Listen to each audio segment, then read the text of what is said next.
Hi everyone, coming to you today to talk about Advent, what it means. We've had a different year this year. We've had 2020 has just been one of those years that I've heard comments such as church has been lost, all the way to it's just been a year I want to forget. But as we go through the end of 2020, as we look at what's coming up, one of the things that we always celebrate and we always look at this time of year is Advent and what that is. And with church being the way it is, we're not quite in the building all the way. We have it open on Sunday mornings, but not a lot of people are coming in. So we're not doing our normal Advent ceremonies and readings and prayers that we would normally do. So what I want to do is I want to start sharing some of that on these videos, and I want to just give everyone at the church just an idea of why we celebrate Advent and what it is. So every year during this time of year, we celebrate and we prepare for Jesus Christ, and we prepare for what Christmas is all about.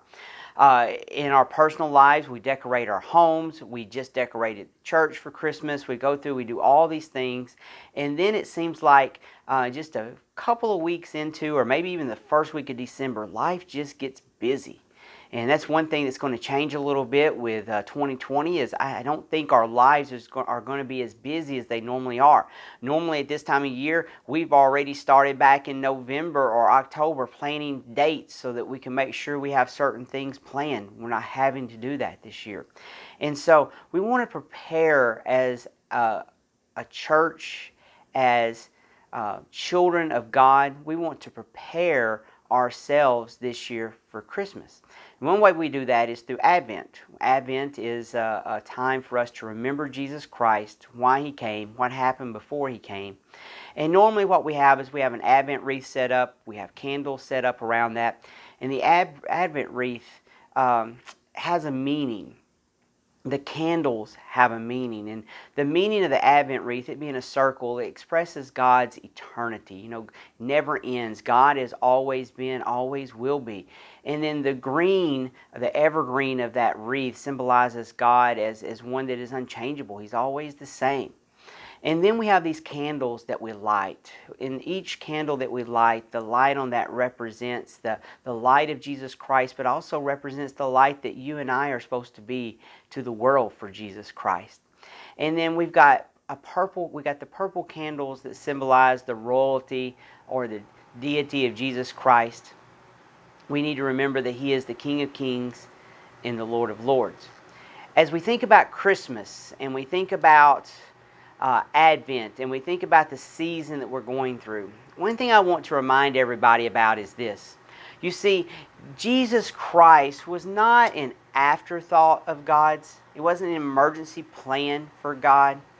You see, Jesus Christ was God's plan from the beginning. We can see hundreds of years before Jesus was born, we can see the prophets begin to prophesy about the birth of Jesus Christ. And you see, I'm afraid that a lot of times we make Jesus an afterthought at Christmas. We make Jesus the second thing or the third thing or the fourth thing at Christmas. What God said from the beginning was that Jesus Christ was His plan. We can see it throughout the Bible from Genesis all the way to He was born. We see Jesus Christ being the plan. We need to understand that in our lives, and Jesus Christ needs to be the plan for our life. And that is what Advent helps us do. Advent helps us understand that Jesus Christ is the plan for our life. All of our earthly plans can be destroyed. All of our earthly plans can be pushed aside. Promises can be broken. But the plan that God made for mankind through Jesus Christ is unbreakable and it's unchangeable. And that is why we celebrate Advent. It's not just a ceremony. Advent is a state of the heart. It's a time for us to understand who Christ is, what He has done for us, what God has done for us, and making sure that we're putting Him first in everything in our lives. So as we celebrate Advent, my sermons this Christmas are all about rediscovering Christ in Christmas. And so what we're going to do is we're going to look on Sunday mornings at how we can rediscover Christ in Christmas. Those videos will be available on our YouTube channel and on our Facebook channel. so you can catch up with those sermons if you miss one. But then in these videos, we're going to look at Advent and what Advent means and how we can have hope and joy and peace and love through Jesus Christ, and how Jesus needs to be the plan for our lives this Christmas. So I hope you come to discover Jesus Christ, maybe for the first time this Christmas, or maybe you come to discover Him again. Maybe you come to know Him better through these services. But Advent, the lighting of the candles that we normally do, the wreaths, all of that is great, and it's fun, and it helps us remember. But what we really need to remember is the plan that God had for us through Jesus Christ, and the plan that He wants us to have in our lives through Jesus Christ. I hope you all enjoy these. I hope you understand what Christmas is all about, and I hope that you rediscover Christ this Christmas.